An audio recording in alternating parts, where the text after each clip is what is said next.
Anak-anak sekalian sudah hadir? Sudah, Pak. Itu siapa? Sudah, Pak. Muhammad Irfan kemana deh? Yuk. Oh, mungkin dia lagi kamar mandi. Oke, coba mulai. Assalamualaikum warahmatullahi wabarakatuh. Waalaikumsalam warahmatullahi wabarakatuh. Alhamdulillah. Wassalatu wassalamu ala rasulillah wa ala alihi wa sahbihi wa malah. Amma ba'du. Ya, gimana kabar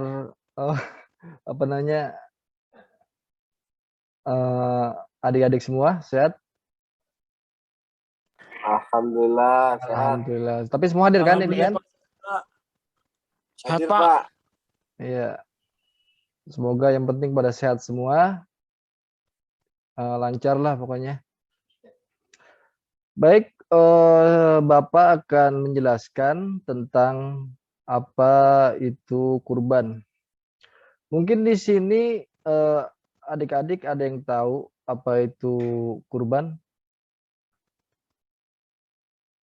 Tahu nggak ya? Enggak, Pak. Nggak tahu. Mungkin Sandra mungkin tahu?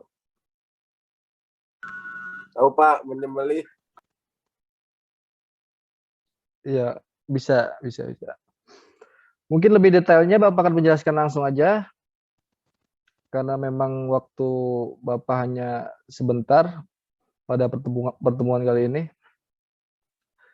Jadi di sini pengertian kurban menurut syariat sesuatu yang disembelih dari binatang ternak yang berupa unta, sapi, dan kambing.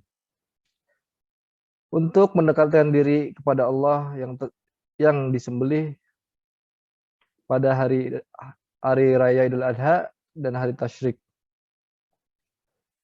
Kemudian selain itu jadi ada syarat-syaratnya. Apa syarat-syaratnya? Yang pertama harus binatang ternak seperti unta, sapi, atau kambing.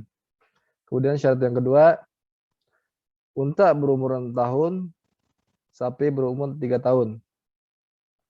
Kemudian yang ketiga, binatang yang dijadikan kurban tidak boleh cacat.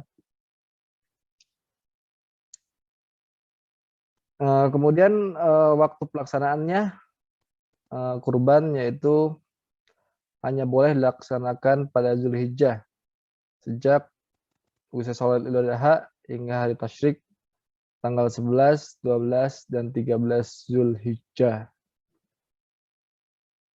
Nah, di sini ada orang yang berhak menerima kurban. Yang pertama, orang-orang fakir miskin untuk mencukupi kebutuhan mereka pada hari itu.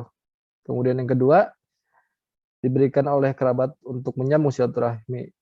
Jadi bisa ya berbagi kepada tetangga-tangganya, mungkin tetangga terdekatnya atau teman-temannya yang memang dekat dengan rumah adik-adik sekalian. Kemudian yang ketiga, diberikan oleh tetangga sebagai bantuan. Yang keempat, sepertiga dimakan sendiri dan keluarga. Nah, hikmah dari kurban menambah cinta kepada Allah. Yang kedua, akan menambah keimanan kita kepada Allah. Kemudian yang ketiga, dengan berkurban berarti seorang telah bersyukur kepada Allah atas segala rahmat dan karunia yang telah dilimpahkan pada dirinya. Dan yang terakhir, dengan berkurban berarti seorang telah berbakti kepada orang lain, di mana tolong menolong, kasih mengasihi, dan rasa solidaritas dan toleransi memang dianjurkan oleh agama Islam. Mungkin dari adik-adik yang ingin bertanya terkait dengan kurban yang memang belum dimengerti oleh adik-adik semua. Irfan kemana ya? Kok belum terlihat? Kemana ya, Pak. dia? Dari mana Halo, Pak. Irfan? Halo, Pak. Ada nggak suara saya, Pak? Oh, ada. Silakan. Tadi ngedenger nggak penjelasan Bapak? Dengar, Pak. Oh, Saya mau baik. nanya, Pak. Ayo gimana?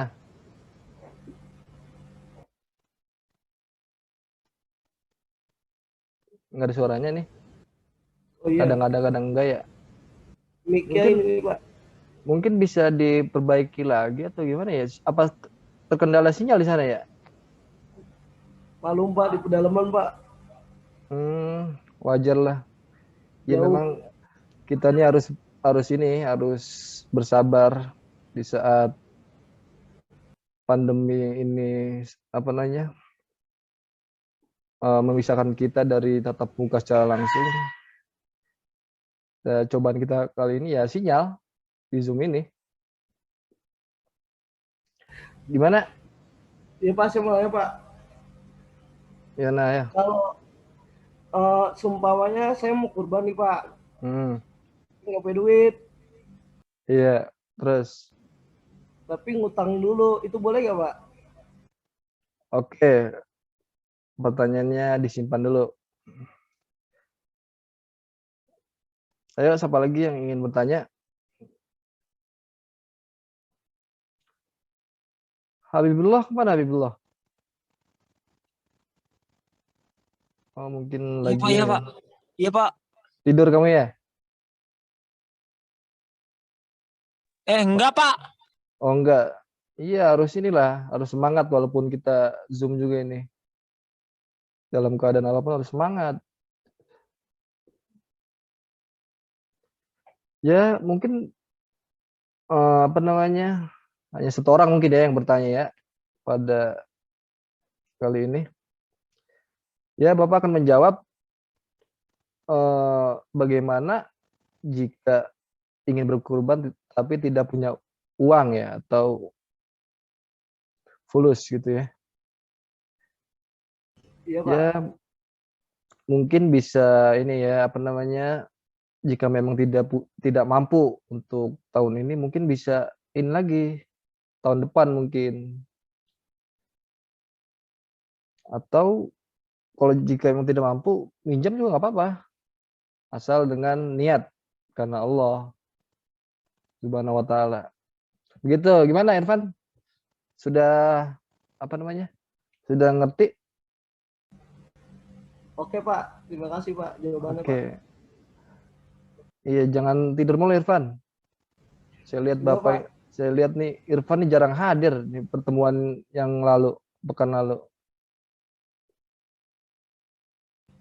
Malum, Pak, lagi di kampung, Pak. Sinyalnya Iya, jarang nih. iya ya. Papa juga mau nih kok.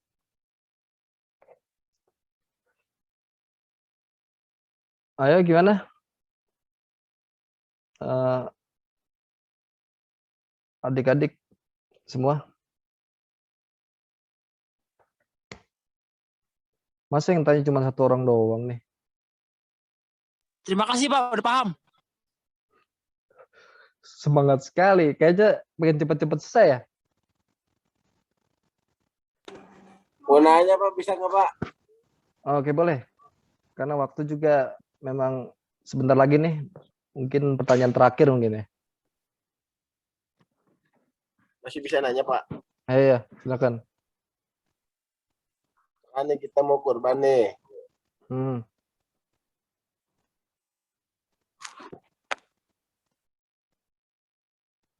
Nah, kita udah punya binatang yang mau dikurbankan, misalkan kambing. Hmm. Siap tuh dikurbanin. Hmm. Nah, ketika mau dikurbanin, binatang yang mau dikurbanin itu cacat. Hmm. Apa hukumnya? Ya, tadi kan Bapak telah menjelaskan kan di awal bahwa ntar lihat dulu yang tadi. Nah, jadi masuknya di sini syarat-syarat kurban. Nah, kita langsung mengambil yang ketiga. Jadi binatang yang dijadikan kurban tidak boleh cacat. Jadi harus sehat. Oh, jadi misalkan nggak boleh cacat gitu, Pak. Pas mau dipotong tiba-tiba cacat kan saya. Ya nggak bisa lah. Aneh-aneh aja. Pasti yang namanya misalkan mau kurban itu pasti dicek dulu lah. Dicek dulu bagaimana kondisinya, sakit apa enggak, atau dia cacat atau tidak. Jadi ya terlihat. Mungkin nanti Oh, gitu. dari panitia juga akan ya mengecek kondisi itu sendiri binatang yang Pak, akan dikurbankan. berarti nggak boleh cacat gitu ya. Nah, tidak Gitu. boleh. Tapi seumpamanya nih Pak, si binatangnya itu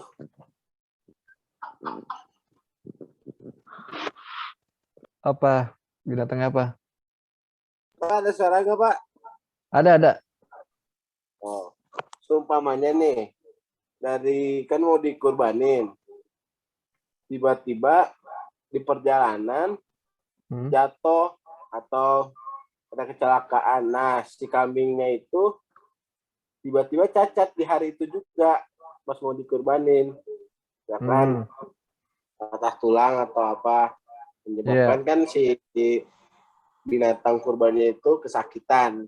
Jadi kan cacat tuh. Jadi tetap tidak boleh. Enggak, di sini konteksnya berbeda. Jadi apa namanya? Cacat atau ini luka gitu. Jadi kan namanya jatuh tergantung jatuhnya seperti apa. Apakah patah kah? Apakah hanya luka saja kah? Jadi berbeda. Di sini gimana konteksnya nih? Ya kayak patah tulang itu. Tapi kan nggak ketahuan. Ya pasti ketahuan lah. Gimana sih? Yang namanya patah itu pasti ketahuan. Misalkan jadi, teks cacatnya itu ini gimana, Pak? gimana? Konteks cacatnya itu gimana? Ya cacat misalkan, contoh ya, dia misalkan kambing itu memiliki 4 kaki, tapi secara fisik misalkan ingin dikurbankan ada syarat-syaratnya. Misalkan hanya 3 misalkan, ya nggak bisa. Itu contoh sederhananya misalkan gitu. Dan umurnya juga harus harus apa namanya? Harus dilihat juga, harus ditanyakan kepada misalkan ke pembelinya. Oh gitu Pak. Ya siap. Oke dah. Mungkin pertemuan kali ini dicukupkan terlebih dahulu karena memang waktunya sudah mau habis.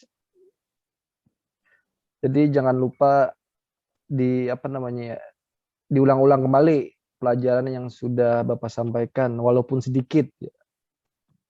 Karena kita juga kan sebagai umat Muslim ingin sebentar lagi ingin melaksanakan Idul Adha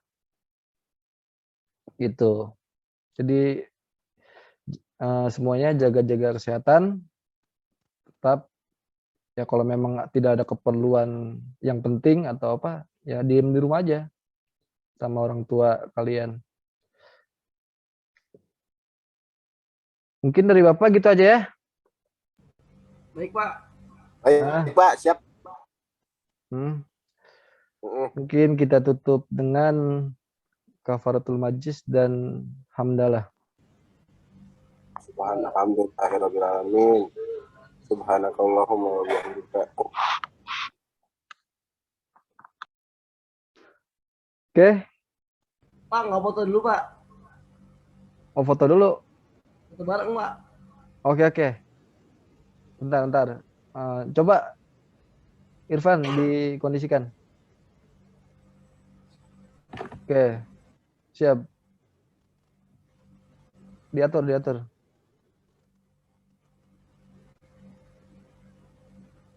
Udah? 1, 2, 3.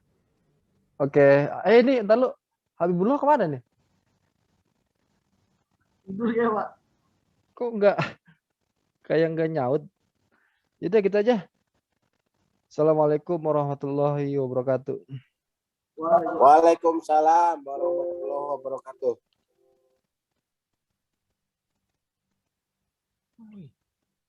Nice, Mama.